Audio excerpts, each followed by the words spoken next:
Kerala vision cable TV. ശൃംഖല വ്യാപകമായി മുറിച്ച് നശിപ്പിച്ച കെ.എസ്.ഇ.ബി. ഉദ്യോഗസ്ഥരുടെ കാടത്തത്തിനെതിരെ കേബിൾ ടി.വി. ഓപ്പറേറ്റേഴ്സ് അസോസിയേഷന്റെ ജില്ലാ കമ്മിറ്റിയുടെ നേതൃത്വത്തിൽ കണ്ണൂരിൽ പ്രതിഷേധമിരമ്പി. കെ.എസ്.ഇ.ബി. ചൊവ്വ ഇലക്ട്രിക്കൽ സെക്ഷൻ ഓഫീസിലേക്ക് സിഒയുടെ നേതൃത്വത്തിൽ മാർച്ചും ധർണയും സംഘടിപ്പിച്ചു.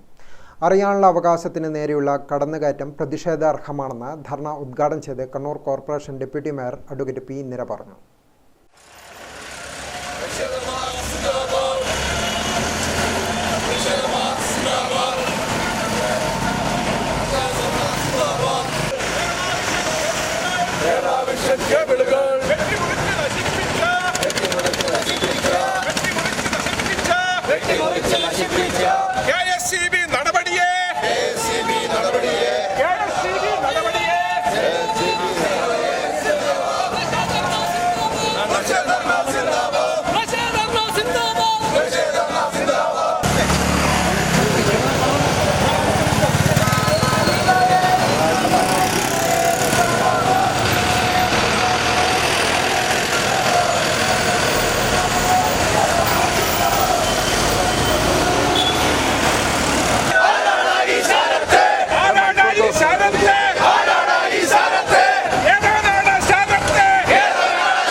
താഴെച്ചൊവ്വ കീഴ്ത്തള്ളി ബൈപ്പാസിലാണ് കേബിൾ ടി.വി. ലൈൻ കഴിഞ്ഞ ദിവസം വ്യാപകമായി മുറിച്ചിട്ടത്.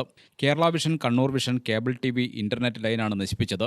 ഇതേ തുടർന്ന് 2 ആശുപത്രികളിലും പത്രസ്ഥാപനങ്ങളിലും 2 ലക്ഷത്തിലധികം വീടുകളിലും ഇന്റർനെറ്റ് കേബിൾ ടി.വി. ബന്ധം താറുമാറാവുകയും ചെയ്തു. Cable TV. ഓപ്പറേറ്റർമാർക്ക് ലക്ഷങ്ങളുടെ നഷ്ടമാണ് സംഭവിച്ചത്. ജനങ്ങളെ ദ്രോഹിച്ച് മുന്നോട്ട് പോകുന്ന വൈദ്യുതി ബോർഡും വൈദ്യുതി മന്ത്രിയുമാണ് ഇവിടെയുള്ളത്. അതുകൊണ്ട് തന്നെ ഇതിൽ കൂടുതൽ നമുക്ക് പ്രതീക്ഷിക്കാമെന്ന് അഡ്വക്കേറ്റ് പി. ഇന്ദിര പറഞ്ഞു. ഇങ്ങനെയൊക്കെ ജനങ്ങളെ ദ്രോഹിക്കാൻ പറ്റുമോ? ആ തരത്തിലൊക്കെ തന്നെ ജനങ്ങളെ ദ്രോഹിച്ചുകൊണ്ട് മുന്നോട്ട് പോകുന്ന ഒരു വൈദ്യുതി ബോർഡും അതിന്റെ മന്ത്രിയും ഇതിൽ കൂടുതലും നമുക്ക് പ്രതീക്ഷിക്കാം. ഇത് മാത്രമല്ല, ഇതിൽ കൂടുതലും നമുക്ക് പ്രതീക്ഷിക്കാവുന്ന തരത്തിലുള്ള ഒരു പ്രയാണത്തിലാണ് അവരുള്ളത്.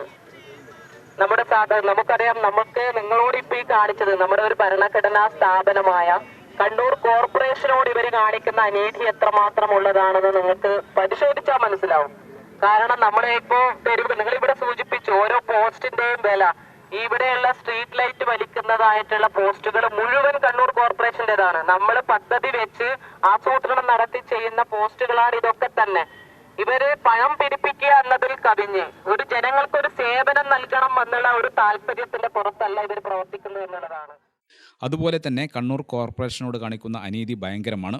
കണ്ണൂർ നഗരത്തിലെ എല്ലാ പോസ്റ്റുകളും കോർപ്പറേഷൻ്റേതാണ്. പണം പിരിക്കുക എന്നല്ലാതെ ജനങ്ങളുടെ താല്പര്യത്തിന് ഒരു വിലയും നൽകുന്നില്ല. ഇന്റർനെറ്റ് കട്ടായത് കാരണം വിവിധ മേഖലയിലെ ജനങ്ങൾക്ക് വലിയ തോതിലുള്ള ബുദ്ധിമുട്ടാണ് ഉണ്ടാക്കിയതെന്നും ഡെപ്യൂട്ടി മേയർ പി. ഇന്ദിര പറഞ്ഞു.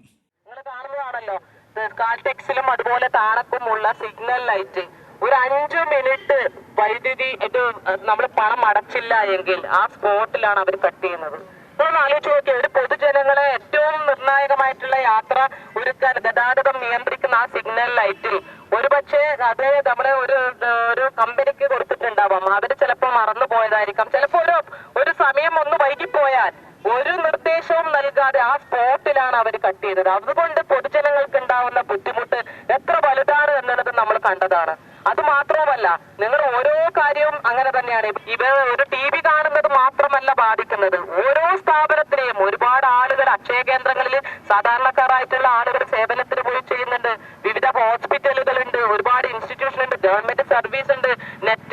നെറ്റ്വർക്ക് സംവിധാനം ചെയ്യണമെങ്കിൽ ഈ കേബിൾ മുറിച്ചു കഴിഞ്ഞാൽ ബാധിക്കുന്നത് ഈ ഒരു കമ്പനിയെ മാത്രമല്ല എന്നുള്ള കാര്യം പോലും തിരിച്ചറിയാതെയാണ് അവർ ഇത്തരം കാര്യങ്ങൾ ചെയ്യുന്നത്. അത് എഫക്ട് ചെയ്യുന്ന ഒരുപാട് നമ്മുടെ സമൂഹത്തിലുള്ള സാധാരണ പഠിക്കുന്ന ആളുകളുണ്ട്. ഒരുപക്ഷെ എക്സാം ഉണ്ടാവും. എക്സാം ഇപ്പൊ ഓൺലൈനിലാണ്, നെറ്റ് ഉപയോഗിച്ചിട്ടുകൊണ്ടാണ് നമ്മൾ എക്സാം ഒക്കെ നടത്തുന്നത്. അതിന്റെ സംവിധാനം തകരാറിലായാൽ ഏതൊക്കെ മേഖലയെ ഇത് തകരാറാക്കും എന്നുള്ളത് ചിന്തിക്കാനുള്ള കഴിവോ പ്രാപ്തിയോ ഇവർക്കില്ലാതെ പോയോ എന്നുള്ളതാണ് നമ്മൾ മനസ്സിലാക്കേണ്ടത്. സിഒഎ ജില്ലാ പ്രസിഡന്റ് പി. ശശികുമാർ അധ്യക്ഷനായി. ജില്ലാ സെക്രട്ടറി എം.ആർ. രജീഷ്, INTUC ജില്ലാ president doctor Jose George Plathottam, AITUC ജില്ലാ ട്രഷറർ പി. നാരായണൻ, STU ദേശീയ വൈസ് പ്രസിഡന്റ് MA കരീം, വ്യാപാരി വ്യവസായി ഏകോപന സമിതി ജില്ലാ വൈസ് പ്രസിഡന്റ് A സുധാകരൻ, വ്യാപാരി വ്യവസായി സമിതി Kannur area president KP Abdul Rahman, COA സംസ്ഥാന കമ്മിറ്റി അംഗം V ജയകൃഷ്ണൻ, COA ജില്ലാ വൈസ് പ്രസിഡന്റുമാരായ Sunny Sebastian, PK Devanand, COA ജില്ലാ joint secretary VV Manoj Kumar, COA ജില്ലാ എക്സിക്യൂട്ടീവ് മെമ്പർ KV വിനയകുമാർ എന്നിവർ സംസാരിച്ചു. ഗ്രാമിക ന്യൂസ്, കണ്ണൂർ.